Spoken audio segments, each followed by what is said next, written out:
Hi, welcome back to the Tarot Genie, where you receive insightful, intuitive answers from the tarot to your burning questions about business, career, creativity, communications, personal development, and more. Hi, I'm Laura, and this week we're going to ask the tarot the question of how can you achieve, or at least improve, your work-life balance. This is a challenge for many people, including myself, how to really go about mentally, physically, and spiritually embracing a more balanced work life. Because this is something, these are two key areas for us, and how we go about our work is important because we want to be as productive, creative, and collaborative as possible. And of course, we want to be able to enjoy our time at home with ourselves, with our family, and with friends. And this can be a definite difficulty when we have very intense jobs, demanding careers, etc. So I'm going to be shuffling the cards, but as always, quickly, I wanted to recommend this book, Living a Beautiful Life by Alexandra Stoddard. And this book is really about making your life at home just tremendously wonderful. She has dozens, or no, actually she has 500 ways to add elegance, order, beauty, and joy to every day of your life. And one of the quotations from her book is, "Solitude should be a daily ritual because it helps keep our lives well balanced," relating to today's theme. So she has lots of tips in her book about how to make your environment beautiful, your bedroom, your kitchen, etc. So you get a lot more energy. You just feel more vibrant.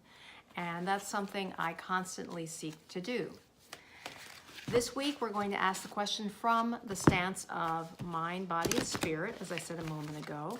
So I'm going to shuffle the cards really well, reverse some of them, and just see what advice we gain today in terms of how to achieve a work-life balance, mentally, physically, and spiritually. What advice does the tarot give us?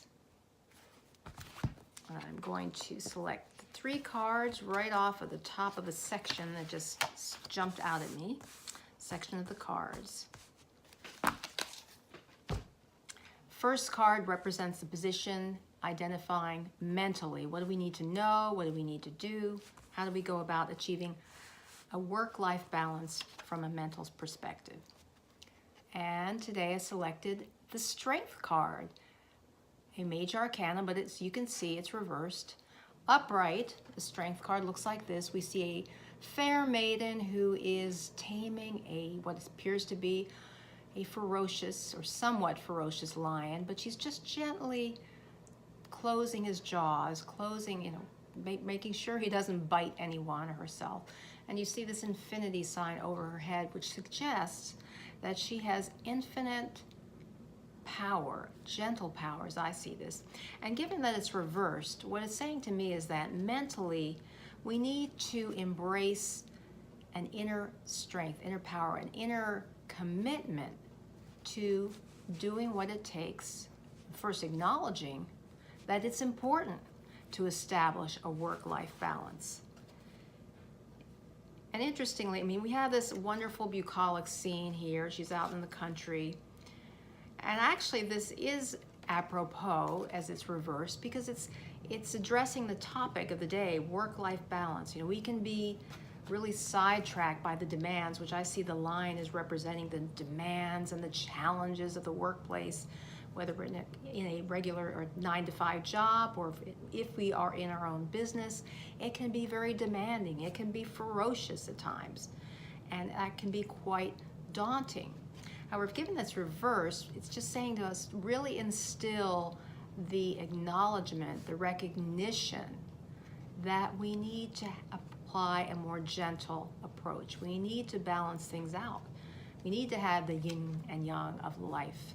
So that's the first step I think the tarot is advising us today, is really acknowledge that this is an important approach to take to our life, that we do need to create a work-life balance. Now, this may vary from time to time in our lives. You know, we can't always, there are people out there who say, you know, it's a myth that there's a work-life balance, because sometimes people have to be really dedicated. They have to spend a lot of time. If you're a medical doctor, as is my boyfriend, who had to spend 90-hour work weeks when he was in his residency, there is no way of getting around that quite when it's that particular type of career. However, assuming that apart from those type of periods where we really don't have much control, if we do have more control, if it's more a matter of our psychological perspective that, oh gee, I have to give everything to my work and everything else is secondary, well, that's different. So again, the Strength card reverse is suggesting that we need to, or that you need to acknowledge that it first is important to establish a work-life balance to gain the most from life. Life is not all about work.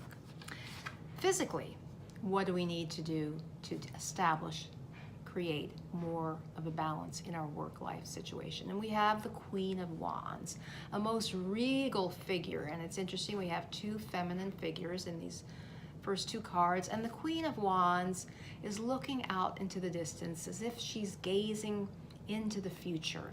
And the wands represent passion and purpose in our lives. And I see this in terms of physically. It's saying that physically, or what do we need to do in the physical world? I think it also means we need to establish our priorities and think of ways in which we can create a schedule that establishes more work-life balance. We may need to actually schedule our time for exercise, schedule our time for relaxation, schedule time for meditation. And we need to put our passion into that.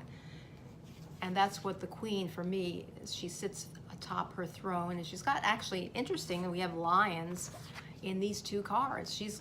Her throne has lions on both sides of her, here on the bottom, and also we see the lions atop.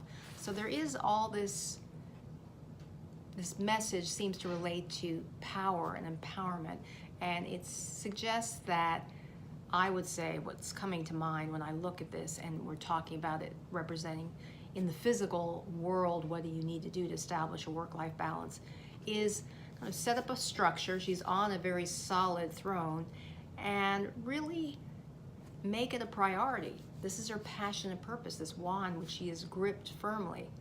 So that's the second message.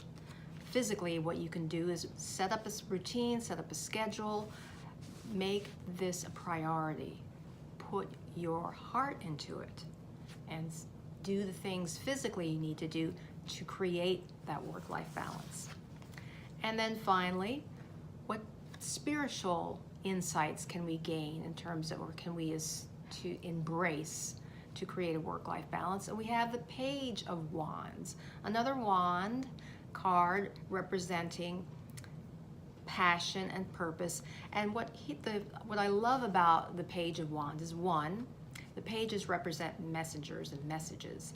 And the message he is conveying here is to be very focused on this commitment to a work-life balance. He's kind of echoing what the Queen of Wands is saying.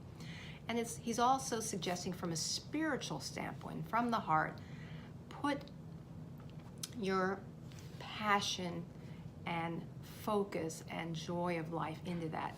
As you do this, as you create more of a work-life balance, as you make this a priority, you are going to feel spiritually much more joy. You're going to have, just be able to focus on your life with great vibrancy. That's what, for me, the pages represent that youthful vibrancy. He also, as you can see here, has a white bowl cap with a little kind of feather, red feather flickering out of it. It looks like it's a flame flickering. For me, it just suggests that purity of intention as you do this, as you go about recognizing that the work-life balance is important. Secondly, doing what it physically takes, mapping out your schedule, scheduling time for relaxation, fun, exercise, and then you will reap the spiritual reward. You're going to feel that youthful vibrancy, and that joy of life. To me, the Page of Wands is suggesting that out of the desert of life, you see he's out in the desert, the 3 pyramids in the background, you can create much more joyful life. That, to me, is what his message is vis-a-vis today's theme about creating a work-life balance. I hope this has been helpful for you. If you haven't already subscribed, please hit the subscribe button. And next week, we will be tackling the question of how do you best deal with a difficult person in your business or in your workplace. Illumine your mind, inspire your life with tarot. Until next time.